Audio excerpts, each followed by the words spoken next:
Mama, kiwanja ni changu, sio cha Fabi. Nilikinunua mimi.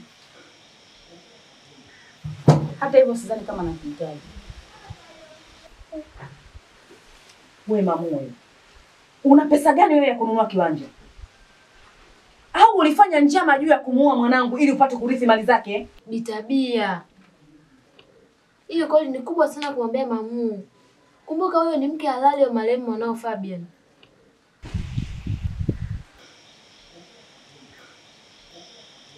Bitabia,